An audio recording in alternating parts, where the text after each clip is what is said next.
जाने नवरात्रि में देवी माँ का क्यों किया जाता है 16 श्रृंगार। महिलाएं भी ऐसे होती हैं तैयार।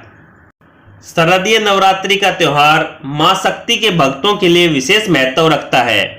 कहते हैं इन 9 दिनों में मां की सच्चे मन से आराधना करने से जीवन के सारे कष्ट दूर हो जाते हैं। इन 9 दिनों में श्रद्धालु उपवास रखते हैं और माता के दर्शन के लिए मंदिरों में जाकर सुख शांति और समृद्धि की कामना करते हैं। वहीं इस समय माता की पूजा के लिए देवी मां का 16 श्रृंगार किया जाता है। नवरात्रि के पर्व पर महिलाएं भी देवी मां की पूजा के लिए खूब सज धज कर तैयार होती हैं। नवरात्रि में महिलाएं भी मां को खुश करने के लिए 16 श्रृंगार करती हैं। आइए जानते हैं मां को खुश करने के लिए कौन से 16 श्रृंगार किए जाते हैं और इनके पीछे का कारण क्या है। फूलों का श्रृंगार। 16 श्रृंगार में फूलों से श्रृंगार करना शुभ माना जाता है। फूलों की महक मन को ताजगी प्रदान करती है।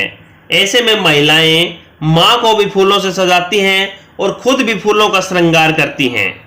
बिंदी लगाना। कहते हैं माथे पर सिंदूर का टीका या बिंदी लगाने से शरीर में पॉजिटिविटी का संचार होता है। इससे मानसिक शांति भी मिलती है। इस दिन चंदन का भी टीका लगाया जाता है। महिलाएं मां शक्ति को सिंदूर का टीका लगाने के साथ साथ खुद भी बिंदी लगाती हैं। ये 16 श्रृंगार का एक अहम हिस्सा है। हाथों में मेहंदी लगाना। सुहागिन महिलाओं में किसी भी त्योहार पर मेहंदी लगाने की परंपरा है। पूजा पाठ के समय महिलाएं हाथों में मेहंदी लगाती हैं। ये 16 श्रृंगार के प्रमुख श्रृंगारों में से एक है। मेहंदी शरीर को शीतलता प्रदान करती है और त्वचा संबंधी रोगों को दूर रखती है। मांग में सिंदूर। मांग में सिंदूर लगाना सुहागन की निशानी है।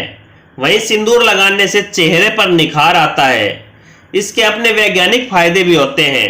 मान्यता है कि मांग में सिंदूर लगाने से शरीर में विद्युत ऊर्जा को नियंत्रित करने में भी मदद मिलती है। गले में मंगलसूत्र। मोती और स्वर्ण से युक्त मंगलसूत्र या हार पहनने से ग्रहों की नकारात्मक ऊर्जा को रोकने में मदद मिलती है। कहते हैं कि इससे रोग प्रतिरोधक क्षमता में भी वृद्धि होती है। गले में सोने के आभूषण पहनने से हृदय रोग संबंधी रोग नहीं होते हैं। हृदय की धड़कन नियंत्रित रहती है। वहीं मोती चंद्रमा का प्रतिनिधित्व करते हैं। इससे मन चंचल नहीं होता है। नवरात्रि के समय मां को आभूषण पहनाए जाते हैं और महिला भी आभूषण पहनती हैं। कानों में कुंडल। मान्यता है कि कान में आभूषण या बाली पहनने से मानसिक तनाव नहीं होता है। कर्ण छेदन से आंखों की रोशनी तेज होती है। यह सर का दर्द कम करने में भी सहायक होता है। माथे पर सोने का टिक्का। माथे पर सोने का टिक्का महिलाओं की सुंदरता को बढ़ाता है। कंगन या चूड़ियां। कहते हैं कि हाथों में कंगन या चूड़ियां पहनने से रक्त का संचार ठीक रहता है। इससे थकान नहीं होती है। साथ ही यह हार्मोन्स को भी बैलेंस रखता है। बाजूबंद। इससे पहनने से भुजाओं में रक्त प्रवाह ठीक रहता है। कहते हैं कि इससे दर्द से मुक्ति मिलती है। वहीं इससे सुंदरता में भी निखार आता है। कमरबंद। मान्यता है कि इसे पहनने से पेट संबंधी दिक्कतें कम होती हैं। कई बीमारियों से बचाव होता है। पायल। पायल पैरों की सुंदरता में 4 चांद लगाती हैं। वहीं इनको पहनने से पैरों से निकलने वाली शारीरिक विद्युत ऊर्जा शरीर में संरक्षित होती है। कहते हैं कि चांदी की पायल पैरों की हड्डियों को मजबूत बनाती हैं। बिछिया।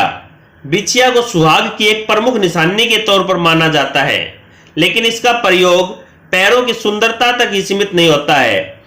बिछिया नर्वस सिस्टम और मांसपेशियों को मजबूत बनाए रखने में भी मददगार होती है। नथनी। नथनी चेहरे की सुंदरता में 4 चांद लगाती है। यह एक प्रमुख श्रृंगार है, लेकिन इसका वैज्ञानिक महत्व भी है। नाक में सोने का तार या आभूषण पहनने से महिलाओं में दर्द को सहन करने की क्षमता बढ़ जाती है। अंगूठी। अंगूठी पहनने से रक्त का संचार शरीर में सही बना रहता है। इससे हाथों की सुंदरता बढ़ती है। इससे पहनने से आलस कम आता है। काजल। कहते हैं कि काजल आंखों की सुंदरता को बढ़ाता है। वही आंखों की रोशनी को तेज करने में भी सहायक होता है। इससे नेत्र संबंधी रोग दूर हो जाते हैं। मेकअप, फेस पर ब्यूटी प्रोडक्ट लगाने से चेहरे की सुंदरता बढ़ती है। वहीं इससे महिलाओं के आत्मविश्वास में वृद्धि होती है और उनमें एनर्जी बनी रहती है।